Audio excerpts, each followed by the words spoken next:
Coming up next, it's a UFC heavyweight division collision.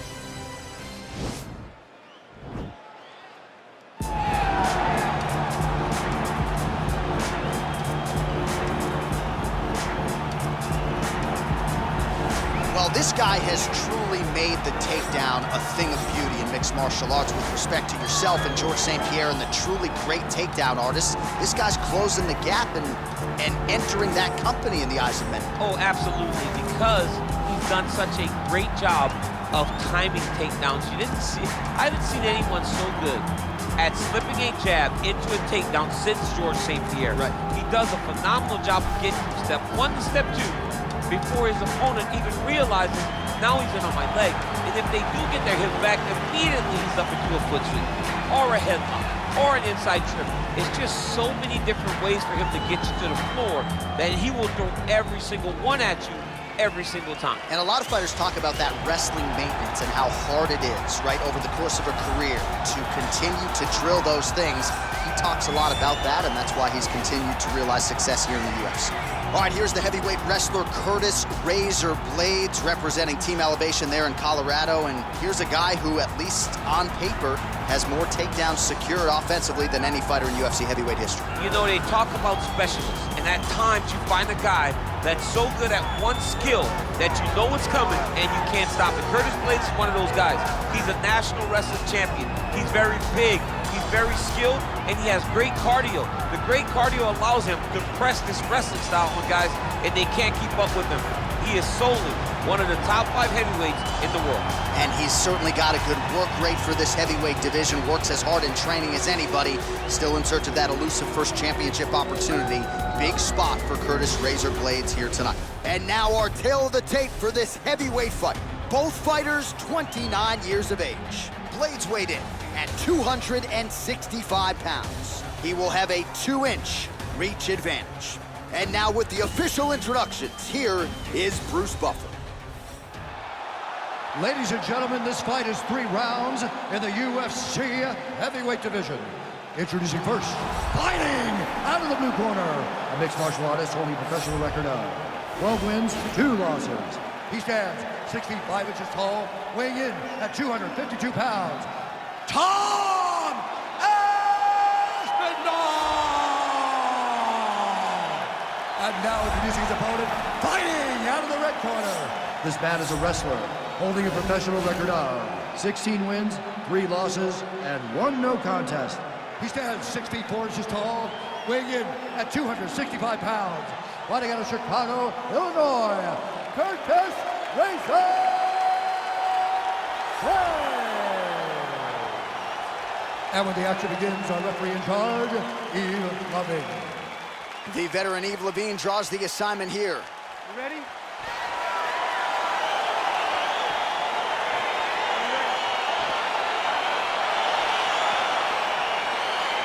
All right, so here we go. Round 1 is underway, and when we sat down with him on Thursday, he understood the grappling challenge he was up against. He's not afraid to engage on the ground tonight. It's a danger that is not worth risking. It is something that you don't want to play with. This grappler is that good. When this fight gets to the ground, you enter his world, especially when it looks like you hold the advantage on the feet. Left punch is clean, followed by a right. All right, so there's the early takedown. He told us on Thursday he didn't necessarily see a path to victory if he couldn't get takedowns. That is certainly a good sign. Right away, he got the takedown. I don't believe they could have imagined that it would work so well so early. Great job. All right, bottom fighter here, maybe looking to hip escape, DC. Oh, right in the mouth.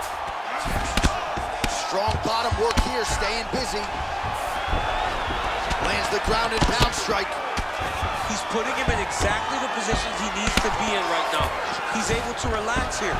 And he understands, being a veteran of so many fights, that as long as he's on top, he's winning. He feels like he's winning here. Under 3 minutes now to go in the round.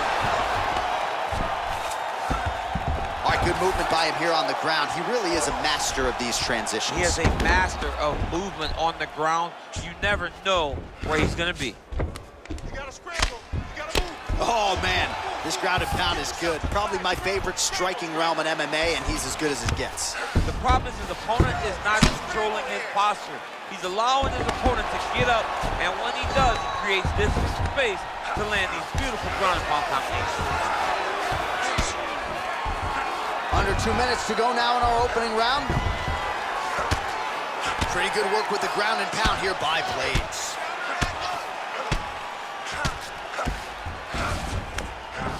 Working off of his back here. Looks like he may try to hip escape. Looks like he's trying to isolate an arm here, DC. Yeah, he's isolating it to try to get a Kimura here. The Kimura is not the arm. It's the shoulder pressure that usually makes you tap. But now DC trying to isolate an arm. Yep, he's using the Kimura.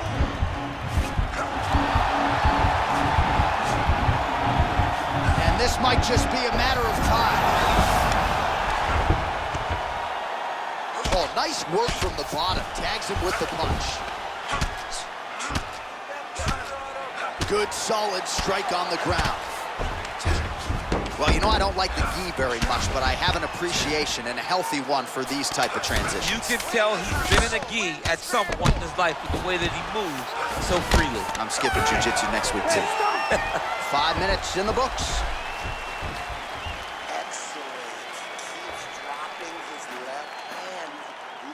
Wide open for him to stay on the outside, pump him. All right, let's look back at some of the action, DC. Your good friend Mark Coleman, the godfather of the ground and pound, would be proud. He'd be very proud. He'd be very proud with the way that he showed his ability to use his ground and pound.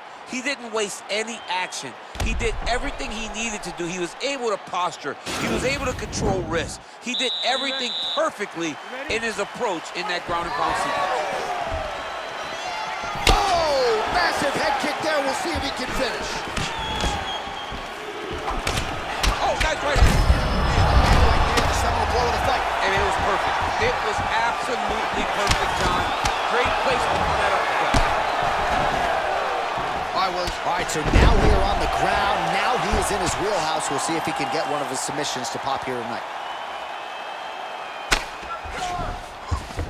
All right, he's very comfortable fighting off his back, DC. Looks like he's trying to isolate an arm here, DC. Yeah, he's isolating it to try to get a Kimura. Notice he'll step over the head to try to get the Kimura. The Kimura is not the arm. It's the shoulder pressure that usually makes you tap. He might get a finish here.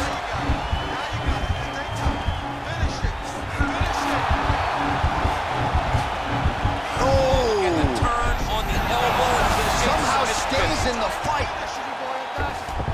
Side control now, DC. A lot of options at his disposal from here. Well, you see all the grappling repetitions here. Just beautiful movement, seamless transitions on the ground. Over and over, these guys are doing things that you see in every jiu-jitsu gym around the country. All right, a good ground and pound by him here. Certainly staying busy, and not just busy, but effective. You can just throw punches to keep the referee off of you. This guy is throwing punches to be effective, to throw damaging strikes. He's doing a fantastic job. Now trying to hip escape. He's just trying to move out of this position off the bottom.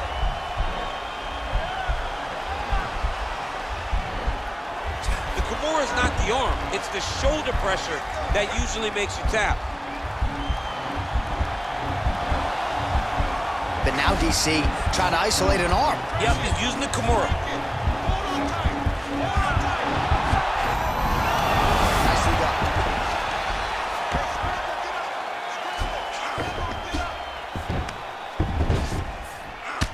Man, look at the redness now almost immediately on the right side of his body.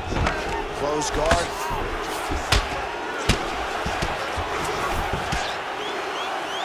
All right, so pretty good damage here with the ground and pound. Nothing superficial about these strikes. They are intending to harm. Oh, yeah, he's landing very accurately, and he's landing to get damage off.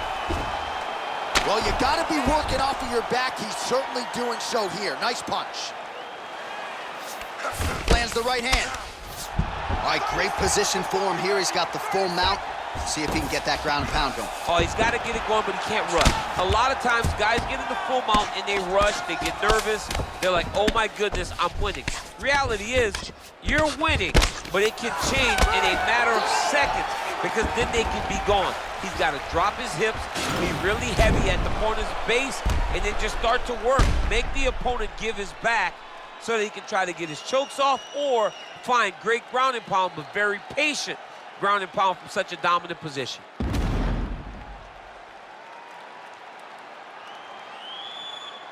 Good, nice round, nice round. Relax. Take some water and listen. You're killing him with your strikes, okay? Let's sharpen up. Let's... Are you ready? Are you ready? Third and final round. Right punches there. And he landed the right hand there. Nice kick. Oh, how about this kicking game on full display? Oh, and he hip tosses him to the mat. Now we'll see what he can do from here, DC. Right into side control. He's going to try to control him, then find a submission. Oh, looks like he's transitioned to an armbar. You cannot stay in the guard of these great jiu-jitsu guys. An attacking armbar. Arm has been isolated, but he picks him up and slams him down. He lifted him through the air, slammed him on his back, and moved right into side control to get out of danger. Beautiful job to not just turn defense into offense, but also to end up in a dominant position. All right, so inside the open guard of his opponent, you got to be careful playing around for too long here on the ground with this guy. Oh, reversal here, DC. What a way to switch the position. Fantastic movement by the bottom fighter. All right, dominant position here. He's got the full mount. A lot of different ways he can go here. Maybe try to find an arm bar or just get the ground and pound. He can attack submission, but those submissions will present themselves once he is landing that brutal ground and pound he is known for. Because then his opponent will start to get a little bit desperate to get out from under him, which will then in turn leave arms dangling, or he'll turn to his knees and get choked out. Well, you got to stay busy on the bottom. He's doing it here. Nice punch. 2 minutes to go in our third and final round.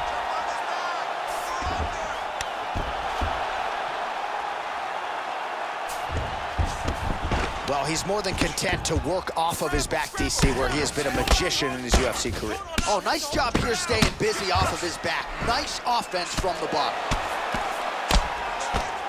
Man, how fun is this to watch as he continues to dole out damage with the ground and pound.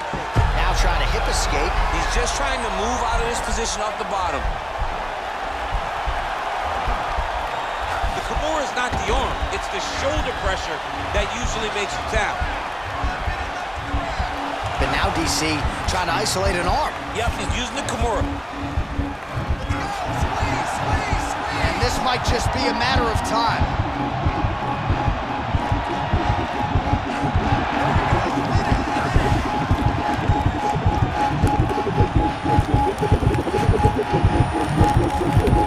Oh, and there's the tap.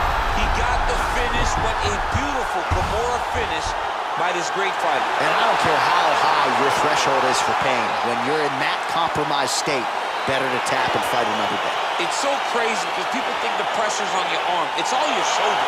When somebody has a really good Kimura, it feels like they're going to break your shoulder. That's why you have to tap. All right, let's take a look back at the replay as he gets it done by submission tonight, champ. He was able to get the fight to the ground exactly where he wanted it. Eventually, his opponent gave him an opportunity to get a submission.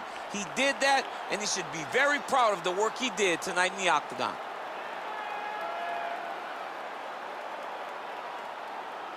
So there he is, your winner by submission. That is a finish they will likely be talking about for some time. Big win, major statement made to the rest of this division.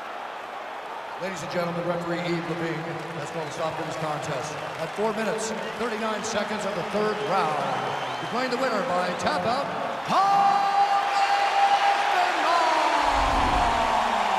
Well, the celebration is on in his corner, and hard to blame these guys, sort of waiting to exhale, get a huge win tonight, and not just the win, but they get it by submission. They knew what they had in front of them. They knew how tough a competitor his opponent was, but they also knew that if they could get this fight to the ground, they could find a submission.